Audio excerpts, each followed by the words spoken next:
Hi, I'm LDS and Medium, and thank you so much for tuning in today. I want to try to bring religion and spirituality closer together, and this is what this pod is all about. I will talk about my own thoughts and feelings as I am both LDS and have spiritual gifts, something that I've had my whole life, but I always thought that it was hard to combine these gifts with my religion. This has torn me into two directions, and I have talked to many people who feel the same way. I can't choose not to have my spiritual gifts, but I can choose how I use them. And I always want to use them for good and to help others. I believe my heavenly parents gave them to me for a reason. So, this is me. Join my quest for knowledge. Tony Robbins, Day 2, Day 1. So today we're going to start talking a little bit about identity. What is an identity? I have my sister here and she's ready to start rolling. Hi everybody. I first had a question for you. Does your past equal your future? What do you think about that? Well, I think everyone has heard, well, at least in Sweden we have this old saying that it's hard to teach an old dog to sit. Yes, I don't feel like an old dog, but I really understand now that it is possible for a person to change. If I look back on where I was like a year and a half ago, that is not the same person that I am today. I've grown, I've evolved, I've learned so much about myself and others. So I truly believe that you can teach an old dog how to sit. But it's not easy. I mean, I don't think ever that personal growth comes easy. It always comes with a price. Yeah, I think that definitely, we learn from the past, but it does not define our future. And the future can be whatever you want it to be. So we can learn, we can evolve, and hopefully we'll grow from the situations that we encounter. Albert Einstein said, "The world as we have created it is a process of our thinking.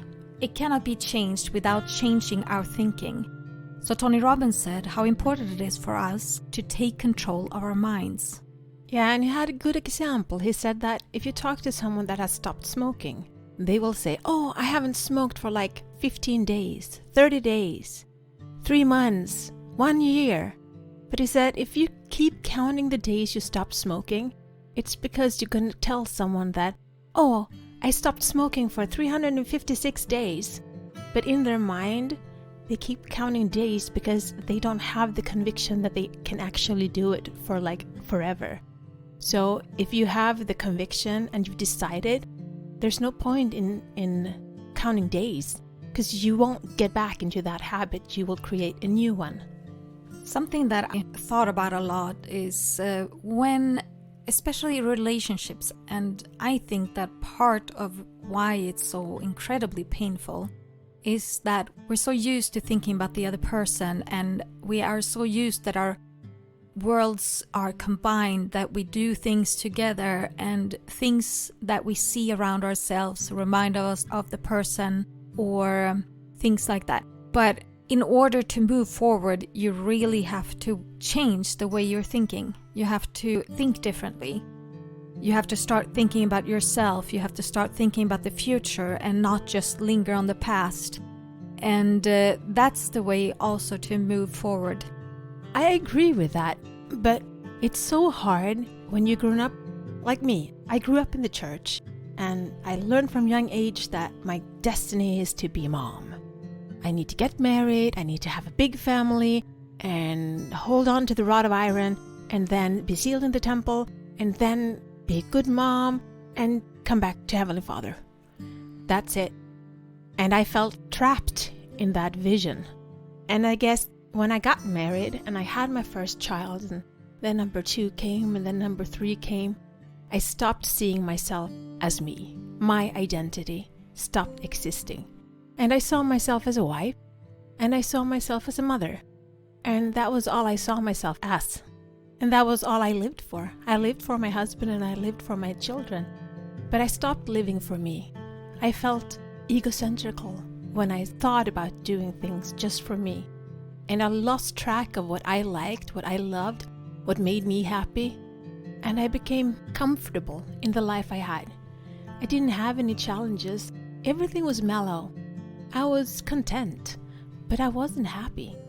because there was so much lacking and I didn't see it because I was right in it.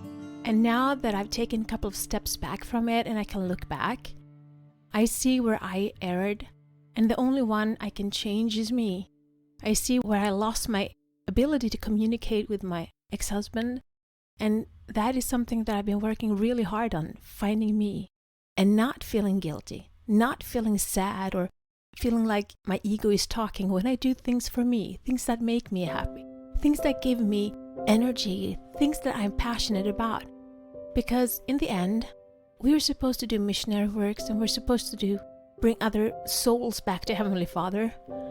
But in order for me to do that, I need to be able to get back.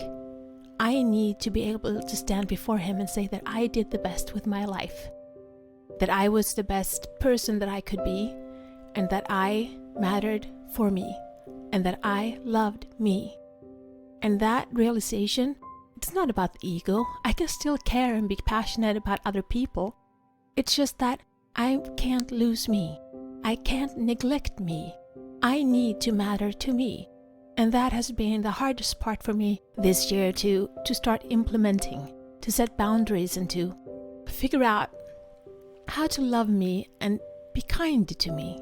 It's so easy to judge myself harshly and be kind to other people, but I should prioritize myself first. And if I'm happy, then I can spread the light and shine so that other people can see it and look to me and get uplifted by being with me. Yeah, I totally agree. I was thinking about something that you said. In the church, we have an identity. An identity is created for us, that we are mothers. But I wanted to go a little bit before that, before in the beginning, what we were before and where we're going to be after this life. And I wanted to combine that with our vision. And then something that has brought me hope is the thought of being a loved, eternal being, a daughter of heavenly parents, a daughter of God's. And I think that's something that we need to remember. We can't be so hard on ourselves. And it's actually our vision. Our goal is to get back to that. But returning to not being so hard on yourself, I just wanted to talk about the vicious cycle when you keep beating yourself up over things that has happened, and the only thing it does is that it brings yourself down, it decreases your energy, and it becomes a trap. It's a down cycling spiral, and you're stuck in the same kind of mindset, and it just like keeps digging a hole under you that just gets deeper and deeper. It's like I said, when you have, what do you call it, a bruise? Yeah. When you have a bruise and you keep touching it to see if it's still hurting, or when you keep repeating in your mind the mistakes that you've done and just not like learning from them, but just like revisiting them over and over. And when you look yourself in the mirror and when you put yourself down, when you see all your flaws, then maybe we should think about ourselves as heavenly daughters, heavenly sons, envision what we actually can become. And the vision is something that you need to have in your life to become happy. Gratitude and a vision. Yeah, I just want to clarify that the church didn't tell me to be a good mom. My dad had those views, and since he was the leader in the church, that's what I grew up with. So I'm not saying that in the church when I grew up that you had to focus on being a mom, but that was pretty much my dad's view, so that's what I was brought up with. As closure for this day, I'd just like to say that it's been so rewarding this year.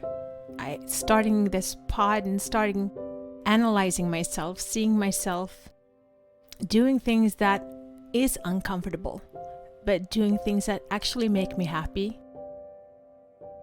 It makes me feel proud of myself, and I've never said that. I kind of get emotional now, but it's been so easy to be proud of everyone else and just see the faults in me.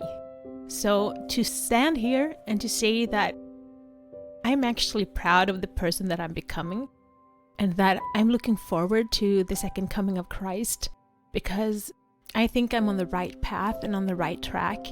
I'm not there yet, but every day, if I take another step in the right direction and I do something to matter to me and to others, then I think that even one step a day can make a difference. And so it's so important that we have a correct vision of ourselves. Who are we? And make a decision on who you want to become. Visualize yourself as the optimal person that you want to become and keep that as a guiding light. Because if you have a negative identity in your head, that will sabotage for you. Because you will live a life with what your brain thinks that you are. So make sure that you see yourself as you are, a daughter of God or a son of God. But just to get back to my little now addiction, I started watching a show called Vincenzo. It's about a mafia torpedo, like he kills people. He's not nice, but he's got a code of honor. And I was sitting watching this show and I started thinking to myself, what would Vincenzo do? And I was like, what did I just think? I mean, seriously, Jesus Christ has been the guiding light in my life, and all of a sudden I'm thinking, what would Vincenzo do? But I realized that everyone needs good and evil. Everyone is good or bad. We're all, as a human or a soul, we have good or bad in us. And as good as Heavenly Father and Heavenly Mother and Jesus Christ are, I wanted to have a role model that was bad but still had a sense of heart. And so I'm trying to be such a good person, but sometimes I just need a little oomph in myself. I need to stand up for myself and I need to say what I think. And so those are the times that I will ask myself, what will Vincenzo do? In the next episode, we will continue to talk about identity. And it's important that you really get to know who you are and identify the beliefs that you have regarding yourself. And in the next episode, we'll talk a little bit about how you can change the state you're in and how that can help you to evolve and grow. Until next time, be the light, share the light, spread the light, shine. This is my journey. Thank you so much for keeping me company today. Please download, like, share, and subscribe, and help spread the light and spread the word to expand our community. Let's bring more love, peace, and unity to this world. Take care of yourself and your loved ones. Always be grateful, kind, and loving. Be brave and remember to step out of your comfort zone and smile.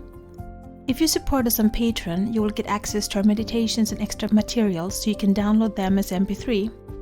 Also, we now have a Facebook group, which you can access from our Facebook community. Please answer the questions as you apply to participate. It will be a safe haven where we can keep discussing religion and spirituality, our spiritual gifts, and self-development. Remember, one person can make a difference, but together we can change the world.